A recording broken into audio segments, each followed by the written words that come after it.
are talking about school history in Suwannee County. So lots of different things. So early schooling. So especially before the Civil War, we didn't really have much in the way of schooling. Of course, we were a new county before the Civil War started. Most children were taught at home, if they were taught at all. If you were wealthy enough, you could send your kids off or hire a tutor. But by and large, there was not much in the way of public instruction here in Suwannee County. Now, in 1936, the superintendent, who was W.T. Newsom, he talked about a little bit of the history of the schools here in Suwannee County, and he said that county judges originally served as the ex officio school superintendents. So there's not an elected school superintendent. The county judge was kind of the person in charge, and then he had a board of trustees, and they would do things like make out the tax list, set up tuition rates, and apportion the money. But then in 1853, some laws changed in the state of Florida, and the county commissioners became the trustees, and then the judge was kind of the president of the school board. And so that's kind of, not that they met that much, and we don't know, our history of that era is very limited because we were part of Columbia County in 1853, and they had fires and lost their records. And our county commissioners didn't have to keep records until 1868. So our first 10 years of Suwannee County's history, we don't have as much information. So if and when they met and whatever they did, we don't really have much on it. But in 1868, that was our, third constitution? Third or fourth? Fourth constitution. There was the original Florida Constitution when we became a state. Then we had one in 1861 when we seceded. Then in 1865, there was one that was discussed but passed but didn't pass, because then we fell under occupation, under Reconstruction. But in 1868, it returned to the public, to the private sector instead of the military taking over. So the 1868 Florida Constitution authorized boards of public instruction, or what we know as today's school boards, and they were appointed by the state superintendent. According to that same gentleman in 1936, W.T. Newsom, he said our first school board consisted of Major A.L. Woodward, W.L. Rogers of Little River, and Thomas McIntosh of Lurville, and John F. Taylor was the judge and the superintendent. That is the signature page from the 1868 Florida Constitution. You see this hole right there. Every page in the Constitution has it. So I don't know what happened, but I was looking at it yesterday and uploading these pictures, and every page, 30 pages, has a rip in it. So I don't know what happened. But I've got circled Thomas Ergelhart, who was Suwannee County's representative, to that. But even after the school board was established, if you had enough money, you paid a private tutor or sent your kid off to a boarding school or some kind of school. So we have some information about that. This actually is something I've got in my records. I've got these original paper copies, or original papers still. And it's a notice of incorporation for what was called the Suwannee School Company from 1869. And if you go through the entire document that I've got at the office, you can see pretty much the leading men and one or two ladies like Nancy Parsley were the ones in charge of this. So they basically set up this Suwannee School Company, and here is one of the pages where they set up the school, and they called it the Live Oak White Male and Female Seminary, and notice they've got white underlined. Just, just to be sure there were, any questions about it. And so they set up shop in a building we've talked about in the past that was built by Nathan Walker and Henry Wise that almost became the county courthouse. And we had that discussion in the 1860s, early 1870s, where there's lots of back and forth about the courthouse. Well, that building, once it was decided it was not going to be a courthouse, because it was a half a mile away from where the courthouse is today, they decided to use that building as this school. So that became a school for a few years. It was a private school, basically. It was run by this Suwannee School Company group. And we'll talk more about that building and that school in a little bit, because that was not the end of that building or that school. But we do know of other private schoolings. Here is one that was in neighboring Hamilton County up in White Springs, and it was called the Florida Normal School. This is up in the 1880s at this point. Apparently a very good boarding school. It was Florida Normal School and Business Institute. So you can learn all kinds of stuff there. I think we've also had one I've seen in our records called Suwannee Academy. I don't know anything about it. I don't think it was that Suwannee School Company, I think it was something different. But this private schooling, this document here and the previous document was for a girl named Laura Irvin, who we've talked about also before. She was the daughter of the founder of Louisville, Washington Irvin. He named it after her. And from the records we've got, she was very well cared for, provided for. Her family provided all kinds of stuff for her. They were well off because the Irvins owned a lot of property, and having established the town under the community of Louisville, Washington Irvin ran like steam mills, grit mills, cotton mill, all kinds of different stuff. He owned a lot of stuff in Louisville. From some of those records we've got down in the courthouse, in the vault, we see stuff like fine clothing she was getting from all over the Southeast. So they wouldn't make stuff locally. They would hire stuff from Jacksonville, Savannah, Atlanta, and say, hey, send me your lace, send me your ribbons, send me your materials to make very fine dresses, clothing. I also found records when I was looking yesterday morning where she was getting music lessons. So they were paying several dollars per month, which was a lot of money back then, for her to have music lessons. It actually talked about the cost for some of the music, the music she was playing or learning to sing. I don't remember what they were. One of them was a march and the other one was something else. But even that kind of details of what she was learning to sing or to play. And this happened even after her parents died. Washington Irvin and his wife died. And so she was cared for by her relatives, her dad's relative, and then her mom's relative on the other side, husband and wife, Dr. Perry McIntosh and his wife. And so they provided for her. They lived in Louisville, and unfortunately, Laura Irvin died in a fire. Basically, she was horribly burned on December 25th, 1888, and then died the next day.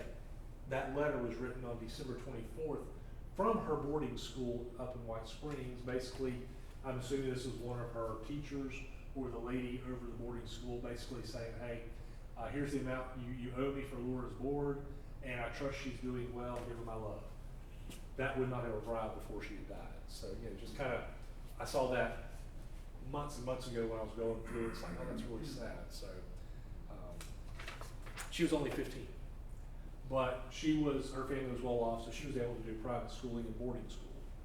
So that was good of her. But a lot of kids could not afford that, obviously. Her board was $2.50. I guess that was for the month. Could have been for the week though. But even at the school, it's got the prices. Yeah, tuition, $8 per term of 10 weeks. Instrumental music, $10 per term for 20 lessons. Board, $8 to $10 per month. So I don't know if that $250 was per month, per week, whatever it was. But anyway, there's a $5 for services, etc. So that was some of the private schooling going on in and around Suwannee County in the at this point 1880s. But in the 1860s, 1868, Suwannee County's original Douglas High School was established. We had several over the years. It was obviously named for Frederick Douglass, the anti-slavery crusader. It was established on Houston Street, just south of the football field area, pretty much. And it was open from June through September. That was pretty much it. Otherwise, they were out cropping and those kinds of things. And then after a few years, I believe in the 20s, they built a new Douglas High School, which was still on Houston, further on down the street and the other side of the street. Still very, not great of a school. This during the period of segregation, black folks got kind of the leftovers, so they were not getting the best schools, the best anything. They were getting a lot of leftover books, leftover whatever desks, and the schools were not necessarily the best built. And then in the 1950s and 60s, a new building was built on Ontario Avenue, and that was used until desegregation occurred, at which point it became Suwannee Middle School. I went there for 1 year before the new middle school was built. And then it was renamed the Douglas Center, used for an alternative school, other activities like that, finally torn down in 2019, most of it torn down in 2019. So, 1868, this was established. Not long thereafter, We've got the original courthouse proposal we've already talked about that had been the Live Oak Male, White Male and Female Seminary. In 1873, it was sold to African American folks, Baptist group, and it became the Florida Bethlehem Baptist Theological Institute. And it was opened and normally called the Florida Institute, later Florida Memorial College. But it was located one block south of US 90, west of Houston, west of Houston, east of Walker. Pretty much where Azalea Court is today. Used to be the hospital for many years. But Azalea Court is where the Florida Institute was, which Highway 90 actually at that era would have gone right by it. It was only the 1950s it was straightened out to be where it is now. So if you were coming into town from the Madison County side, you would pass right by this school. So this school was first opened to students in 1880, and then became a college in 1918. So it lasted for many years. In 1941, it merged with a St. Augustine-based school, the Florida Normal and Industrial Institute, and so the name changed to Florida Normal and Industrial Memorial College. Later, they shortened it to Florida Memorial College. Then they moved down to Miami, and it's now Florida Memorial University. So these old buildings, we'll talk about a little bit more. They eventually were, the ones that were left were sold, torn down, replaced in 1948 by the hospital. I have not found a picture yet of this building. This was, appears to be anyway, that old, almost courthouse building. 2 stories. The description seems to match what I know of from that building. I have never found a picture of it. Found pictures of other buildings that were used, but never this picture. I would love to get it because that almost became the courthouse too. So that was one Institute of Higher Learning for African American folks in Live Oak. We also had another one. In 1870, the AME Church met in Quincy and decided, we need to have a school of higher learning for African American students also. So they chose Live Oak, but they didn't really do anything about it for a couple of years until they found out that the Baptists were putting in this school. So it's like, all right, we got to beat the Baptists. And so they established their own institution. So in 1872, they purchased 10 acres from Nancy Parsley near what's now John Hill Park, and that's a picture circa 1900 of where John Hill Park is today. This is Duval Street. So that was purchased, and they called it Brown's Theological Seminary, or sometimes Brown's Theological and Classical Institute. So they laid the foundation, 1,000 people were there, they started construction on it, then they renamed it in 1873 to Brown's University of the state of Florida, but the building was never finished. They had embezzlements, scandals, fires, financial panics, and a hurricane, so it was not a good year for them. So they basically, ultimately, as they were constructing it, they were not paying the workers, so the workers sued and won the lawsuit, and basically the building had to be dismantled and sold for parts to pay the folks. So they kind of disbanded it, and a couple years later, they reinstituted over in Jacksonville in 1883 and named themselves Edward Waters College, and it is still operating today as the oldest private college in the state of Florida. But it started here, even though it never saw a student here. That's Nancy Parsley there on the left that sold the property. And again, that's John Hill Park today. This is Hamilton Street. So right over here would be where US 129 goes now. At the time it did not go, it stopped north and then jogged over to Hamilton. It went over 1 block to the east, went up Hamilton Street. So the Live Oak Fire Station is like right here today, from that view, from that picture. So we've got those schools going on. We've got lots of schools around the county being established, one-room schools mainly, in the various communities. In 1887, Nancy Parsley, the same Nancy Parsley, sold property or donated a 1-acre plot to be used as a public schoolhouse behind the First Baptist Church, which her husband and her had owned that property originally and built the building and stuff. So this 1-acre plot was where First Baptist multi-purpose building, was a family ministry building, what's the building called? FMB. Yeah, what's it called? Family Ministry building. Yeah. Okay. I don't get this all right. Anyway, where that building is today was that 1 acre lot where this building was constructed and completed in 1889. It was Live Oak's first public school, purpose built anyway.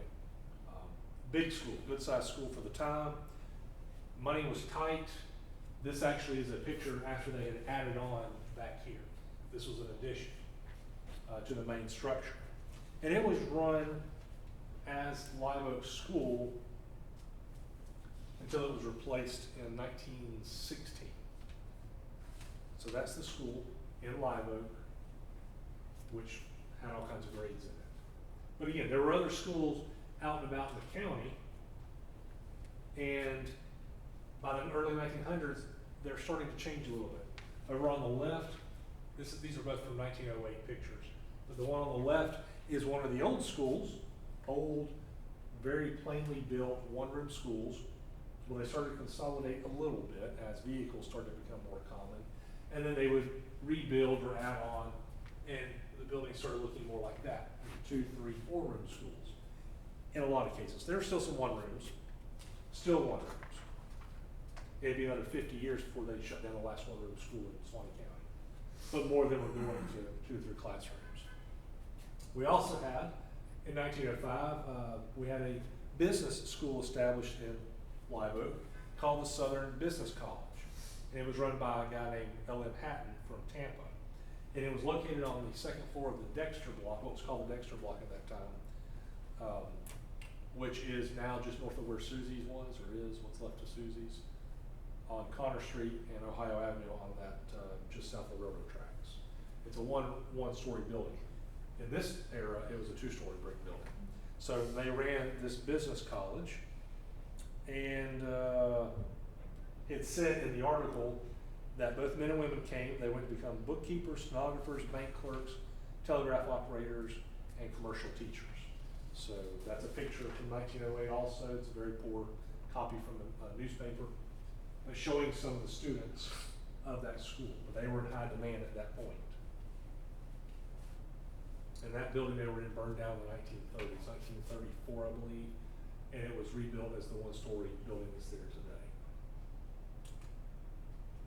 In 1916, that wooden high school that I was showing you a few pages ago, it was replaced by this building, a 3-story building built of brick, and it served for about 6 decades as various types of schools. At that point, in the early 1900s, it was the high school, but it really served a lot of different grades. And when they completed this one, they basically sold the old school. This was another picture or viewing of that school, the old wooden one. They sold to the Florida Institute. Florida Institute was growing, they had more students. It's only a block or 2 away. So they basically sold that old wooden school to become a dormitory. And I think the other part of it, the addition, was going to become the gym, I believe is how it was. But they sold and then moved that school. And in 1917, so right after this school was moved, and right after the other brick one was built, there's a 1917 article I found, and it talked about the Suwannee High was buying 80 wooden guns for the high school battalion of boys to drill on. And then 3 new basketball courts had been completed, and the old basketball court had been repaired and put into use as a tennis court. So, they were doing lots of stuff. So this old white wooden building was moved to Florida Institute. So this is it.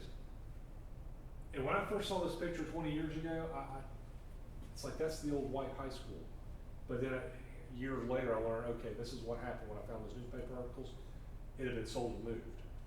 So this is a picture of it as part of Florida Memorial College, and that's the students of Florida Memorial College in front of it.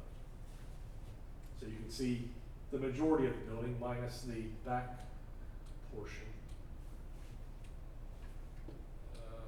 minus this part, which was used for another purpose there on the college campus also. But you can see it's older, it's a little worse for wear, some additions to it, those kinds of things. There's quite a few people. Yes, it was a good bit of folks. Because it was all kinds of grades. It wasn't just college at this point. It was mainly college, but it had younger students there too at one point. So They'd added a 2-year program by 1918, but that was the old high school. In 1921, the roads to those schools in Live Oak were paved in downtown Live Oak. They added sidewalks, which made it a lot easier for all the students that were walking mainly to school. In 1922, Suwannee High had its soccer program, which appears to have been the first of anywhere in Florida, and became state champs that year. They were called the Fighting Hebrews because there were a lot of Jewish students on there. And some of these folks later became prominent Suwannee County citizens. One of those guys is Horry Hare, who became a state senator. The one holding the ball, I believe, looks like him anyway, is Alfred T. Hare, who was a longtime attorney, county attorney, and just attorney in general. My mom worked for him, and the other group, Air Sellers, who were taking for that at the time. But old man Eric was still alive at that point. But this is a time at which Suwannee County had 102 schools, mainly one-room schools. Louis Wadsworth, General Louis Wadsworth is on that team somewhere too. He headed up Florida's National Guard, and our armory is named after him. But he's one of the guys on there too. So we got that 3-story brick school being used as a high school. Well, by the 1920s, even that is not enough for all the students Suwannee County has. And so they built this school called the Metcalf School, nicknamed after him because he was a longtime principal. And this became the high school. The other school became the junior high and sometimes some of the younger grades. But this school, which was just east of First Baptist and just north of the football field, was used up until 1964. Hurricane Dora hit, shifted the foundations, and so they stopped using the school, and it took another 30 years for it to be torn down. I remember driving by it or being driven by it, and it was fenced in, it was all grown up around it because it hadn't been used in 30 years. But there was a retention pond now. And it's funny, when I was going through news articles a few years ago, doing some research on this school, and knowing that a sinkhole had formed underneath it when a Hurricane Dora hit, just a few years after the building was built, by 1932, they were already having some issues, talking about some settling on one end of the building and stuff, so they had to keep repairing it. That was probably that sinkhole starting to collapse just slightly, and then when Hurricane Dora came and inundated, which I wish I should have put a picture in here, but that was all flooded there, and it opened up that sinkhole a lot more and damaged the building to the point where they could no longer use it. So Live Oak was getting lots of schools, but Live Oak was not the only one. Branford was growing also. So in 1920, they had a Branford school that was, quote, established to run as a junior high school. They also, that same year, closed what was called the Dempsey and Hall School, and the building was moved to Branford to be used as part of their schooling. Well, in 1926, a contract was let out for this building for $32,320, and local contractor S.A. Heinley, who later became state senator, he was the one in charge of building it. So he built it, and it replaced the earlier old frame home that had been used up until that point. They had also used in Branford the old Masonic Hall, according to some of the longtime residents there. Now, one of the students who went here originally was Leon Hatch, which Hatch family still is in Branford, very prominent. But Leon Hatch talked about it, and they had to fence in the school property to keep the hogs and cows out, because it was still free range days. The basketball court was outside of the fenced area. There was no air conditioning. The heating, he said, was from a coal-fired boiler with a steam heat that ran through the pipes. There was an auditorium upstairs on the second story. There was no lunchroom. You didn't need it. The kids just walked home for lunch. Different times. 1930s, the height of the Great Depression, we still had over 30 schools. Most of them were still very small schools, but then they started consolidating the school board as more and more people got automobiles, the more and more roads got better, more and more buses were being bought. They could ship students different places, so they started to reduce the number of schools. And this is basically looking northward. from the football field. Courthouse will be off to your right, just a hair. Parsley Street would be here, but you can see some of the schools. There in the back is the Metcalf School, the high school building. There's the old First Baptist building, and over here is the, at this point, the junior high building that was built in 1916. So that shows that area. Franklin Roosevelt is elected in 1933. He comes in and he brings in a lot of social programs, the WPA, those kinds of things. So it brings in a lot of money into Suwannee County. And so they build, like in this case, a new armory is built, which would be just out of sight to the right is where that would be built. But also a lot of other buildings, like a new Welborn School. They rebuilt the 3-room Clayland and Ladyland schools. They rebuilt the 2-room Clayland, Union Rocky Sink, new Harmony schools. They built new 1-room schools at Dunellen, Lurville, Lancaster, Oak Grove, Crossroads, Poplar, Shady Grove, and Cameron. And also African American students got new schools. They got 2-room schools at Fort Union, Forestville, and Houston, and then 1-room schools rebuilt at Rocky Sink, Rock Cut, Washington, Smithville, St. James, Little Bethel, Padlock, Old Padlock, Shiloh, Columbus, Ricksford, Dowling Park, Oak Grove, Newbern, Pine Mountain, Gibbs, Still, and Groups. That's a lot of schools. That's a lot of schools. It's a lot of schools. Still had a lot of schools.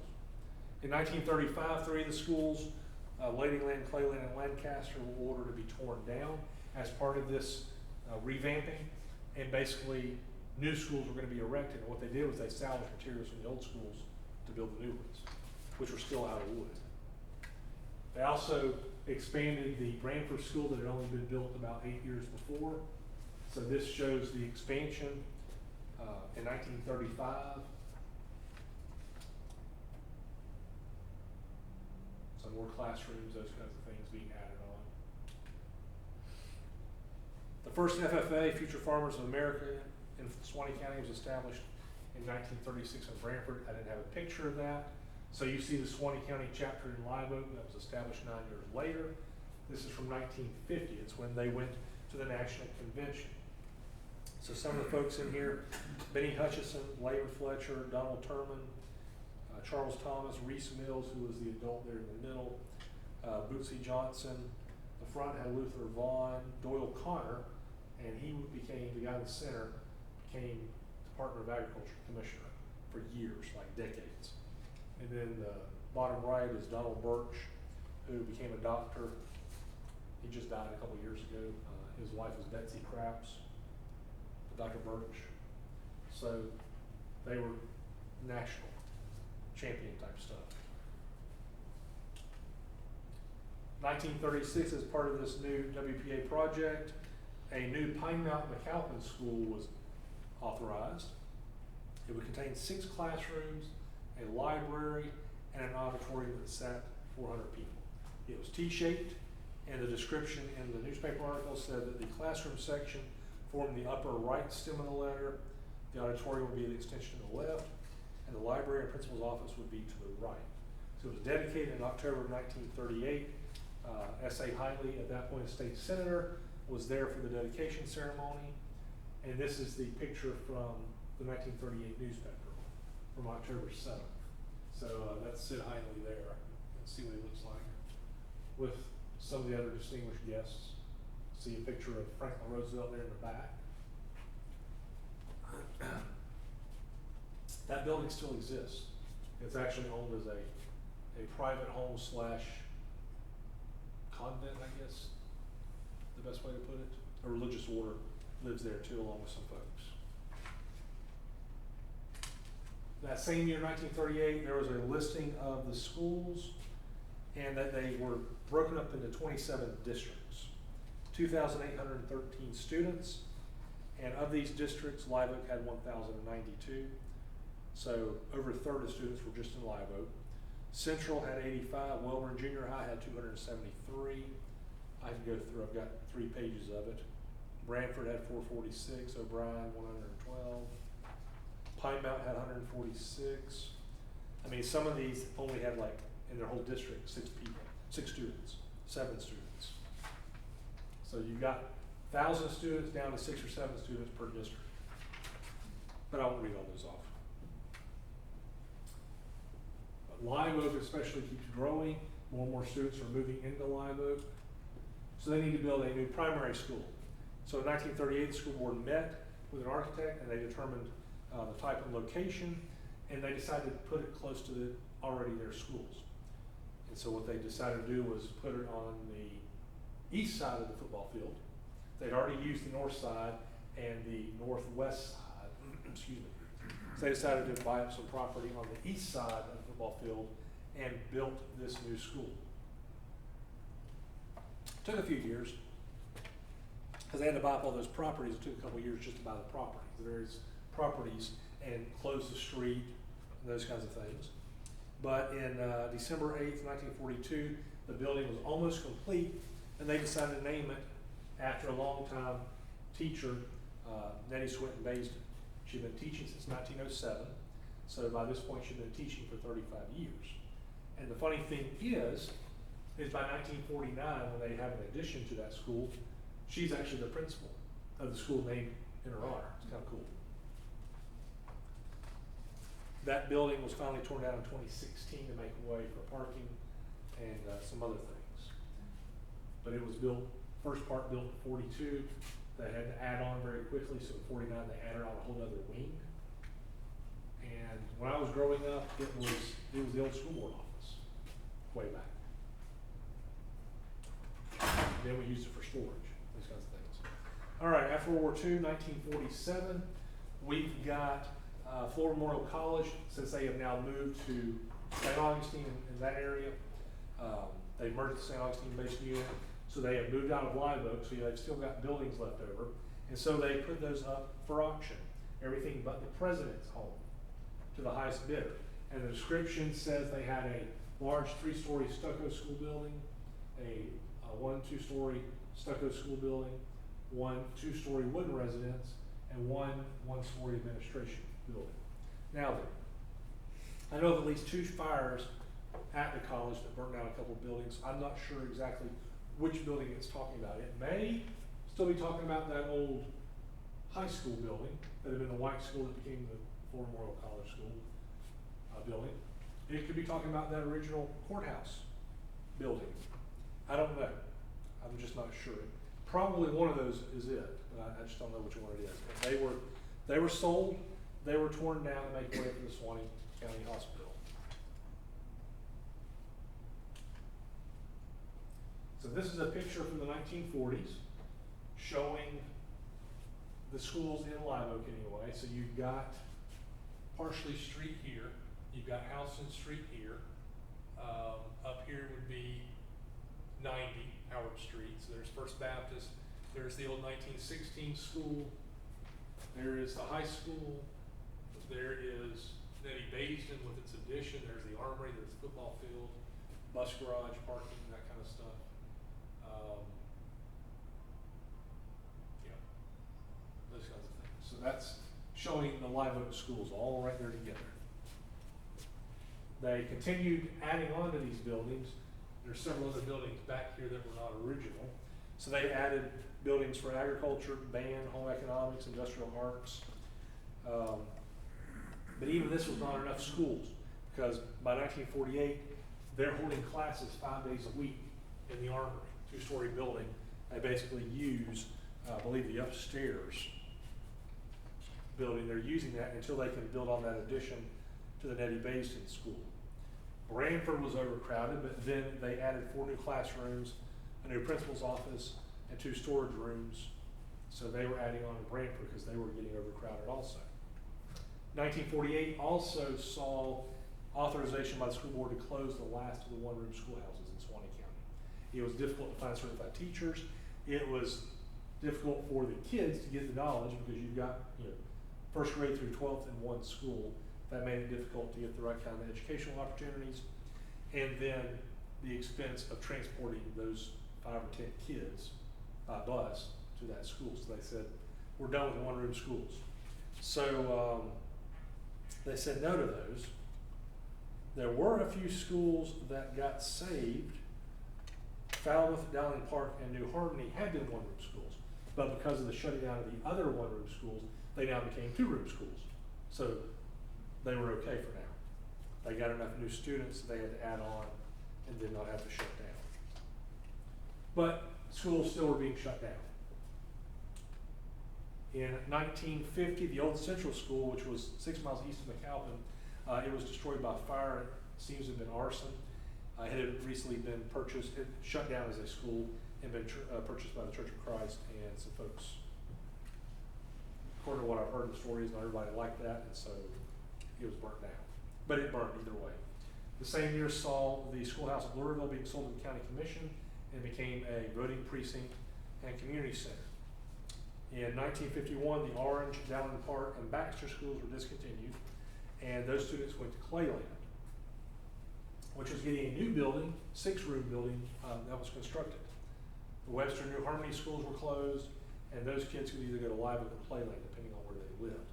So this actually is a picture of the Baxter School. After it was closed, it was moved to Live Oak, behind the old elementary school, behind the Eddie Basin building, basically, to be used as temporarily for music classes, because they were out of space.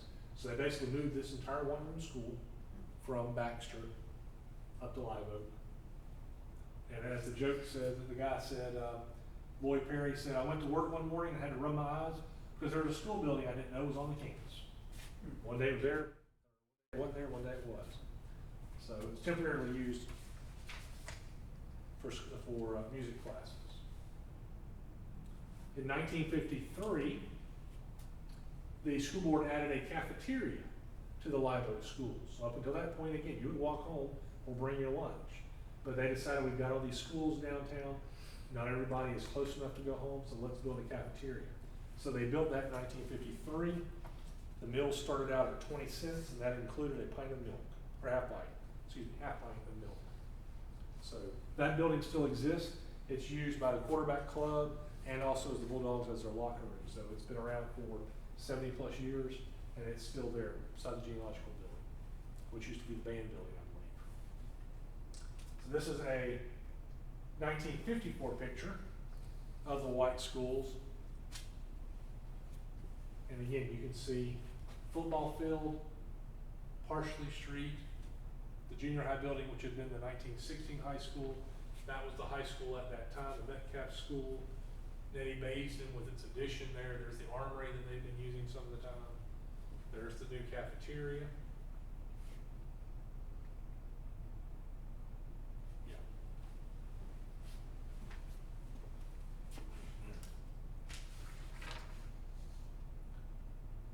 So the 1950s, the African American community was going to get a new school, not on Houston Street like the previous two had been. They bought up property off Ontario, and this school opened in 1956. This was basically the design of it. The design of it anyway, elementary and high school. Although, if that is the gym's actually here, which was built 10 years later. But this was the design anyway. They also designed a new Pineview Elementary School outside of that cluster in Live Oak because they realized it's getting too crowded, too many people, too many cars. We need a little bit more space to spread out. So they looked at several different places, and they finally bought up property off Pinewood Way, about half a mile south of downtown Live Oak, and purchased that property and started building the Pineview Elementary School in 1956. Now, there were lots of issues with it, but eventually they had it completed as Pineview Elementary. That's a picture of it under construction. But there were some issues with the contractor and not getting things done on time. I didn't put all the details in here because it'd bore you, but they were having issues with the contractor. By 1960, there were only 7 public schools remaining. They were for the white folks, were Live Oak, Branford, Welborn, Clayland, and McAlpin. And there for the black students, there was only O'Brien and Douglas. So you go from 100 schools in 1900 to 7 schools in 1960. And even that was not the end of it. 1963, they began to consolidate some of the grades. So McAlpin lost its 7th and 8th grades to Live Oak or Branford, depending on where you lived. Same thing with O'Brien. And then in 1964, Douglas High got its new gym. That gym is still there today. About the only thing left of Douglas School, actually. So that's 1964 when that was built. The same year Hurricane Dora hit, and I should have put in the picture of the flooding, aerial photo I've got.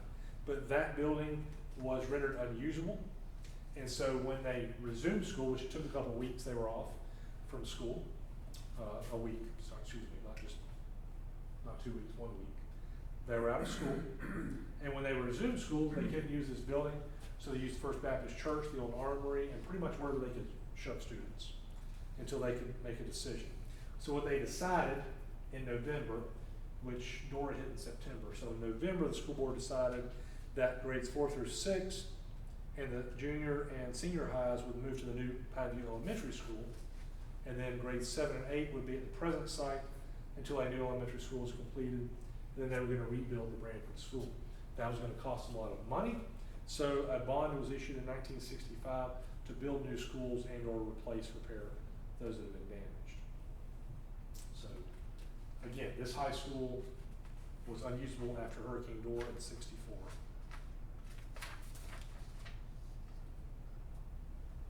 And so what they did very quickly was add on to that Pineview school they pretty much just completed.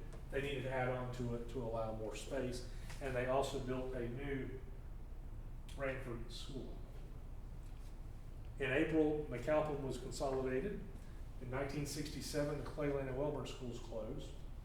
And in 1966, they proposed a new elementary school west of the Pineview Elementary School that had also become a high school. This building here. This building basically became a high school. They established a new elementary school. And this became Suwannee Elementary West, which is where I went.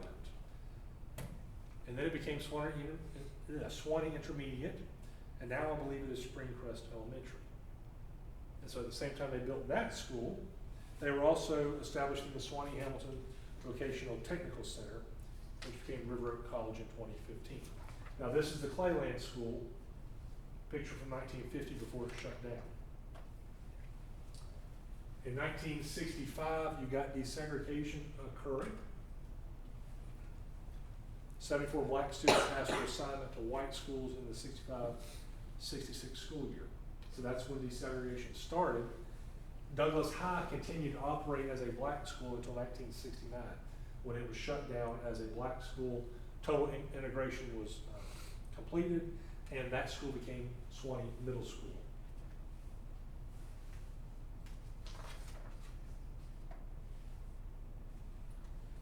In the early 1990s, they tore down several buildings, including this one.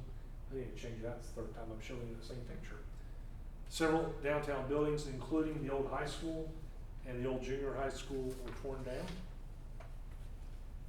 But in the 1980s, 1990s, they were also building or expanding new schools. So in the 1980s or late 70s, they built what came to be called Suwannee Elementary East, which I never understood because it was south of Suwannee Elementary West. Maybe it's student preference. I went to West because West was the best, East was the least, or East was the beast. Of course, those students would then say that West was the best. So I don't know. But We West, did. yeah, see. Of course, the joke I heard, what I heard was, East, because of all the carpet y'all had over there, that the East school had puke all in the carpet and stuff. Oh, goodness. Huh? Because we didn't have carpet at West much. But West was the best, what can I say? But the sad thing was, and I don't know if you dealt with this too, but when I was in the 80s, when I was moving from elementary to middle school, there was not enough room at the middle school to take all of these 6th grade students. So what they did was they took the top and bottom 10 or 20% of the students from East and West, threw them into the middle school, and the rest of them stayed behind at the elementary schools. And so my friend group were stripped from me because they were the in-betweeners messed up. Yeah. And so that first, well, middle school was rough. I hated it because of that. Yeah. It later changed when they built this, well, not this, but the new middle school was built in 1990, and then all the sixth grade students could go there. But it was very odd because I got thrown in with a bunch of East students. I mean, some of them I was related to, but this whole half of a school I didn't know existed pretty much, because that was the other school and never the twain shall meet. And then you get thrown in together. So middle school was rough. I did not like middle school. It was rough. But they changed things. In about 20, 25 years ago, they built this new elementary school, which was called the intermediate school actually at the time. Now it's called Pineview Elementary. I think it's this one here beside the library. They also again built that new middle school in 1990, and they built a new elementary school down in Branford, which that's the elementary school that was built. Expansions. Lots of changes, lots of buildings. Now then, sports-wise, I didn't get much into that a little bit earlier with soccer stuff. Suwannee High Bulldogs have done well. They were 3A state champs from 1987 to 1990 under Coach Mike Pittman there on the bottom of the left. That was one of those years. I don't think they've won a state championship since then. They've been to state once or twice, but they have not won a state championship since then. The Suwannee High Brain Bowl team has won more state tournaments than any other team in Florida, however. So this is the winning team in 1994. The guy on the top left may look familiar to you if you add 30 years and 100 pounds on him. So that's really the only thing I missed from high school was Brain Bowl. And yes, I was a nerd. Still am a nerd. I had one of my workers yesterday, I think, or the day before. I just happened to have this picture up as I was finalizing this presentation. And she said, that looks like a sad bunch of people. And I said, what do you mean? So they just, some of them don't look happy, and some of them just look awkward. I said, which one looks the most awkward? She pointed to me. Like, thanks. She said, that's you, isn't it? I said, yeah. But hey, that gave me thousands of dollars for college. So that put me through what my scholarships did. So that was good. So by the mid-90s, early 2000s, there's some updates, some changes. So pretty much all the schools were being renovated. The high school was being renovated. I guess it would have been my senior year, but I was off at college. So they were renovating the high school after I left, basically. And the other schools were also renovated, totally renovated. And then again, they built this new school, intermediate school. And in the last 20 years, they've gone through a lot of overhauls, especially with the kindergarten through sixth grade. And that goes back to what we were talking about before the presentation. So it was primary, elementary, intermediate, then the middle and high schools. So there were like 2 grades for primary, then 2 grades for elementary, 2 grades for intermediate.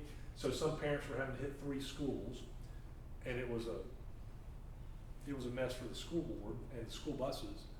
And so they have revamped them now. There are 3 separate elementary schools, each one handling different things. One's focused on kind of the arts, another on leadership, another on sciences. Don't ask me to tell you which one's which. I don't know. My kids don't go to school here, so they don't go to public school. But they've changed that, just trying to revamp it and figure things out. But again, I guess you got the same thing. You've got kindergarten through 6th, and then you throw them all in together in middle school and then high school. So maybe some different problems than what I faced, but it's just different. But that's just how it is. We don't have one super massive elementary school where everybody goes to school. That is the school board today, the school board members, and then Ronnie Gray became superintendent at the end of last year. So he's the superintendent of schools, and these are the school board members. So in addition to the public schools, I definitely don't want to be remiss in pointing out our private schools. We've got a number of them, including Westwood Christian, Melody Christian Academy, Tabernacle Baptist, the Boys Ranch has its own school. There's a Freedom School, the Suwannee River Ridge Technical School, and Holy Cross Christian Academies.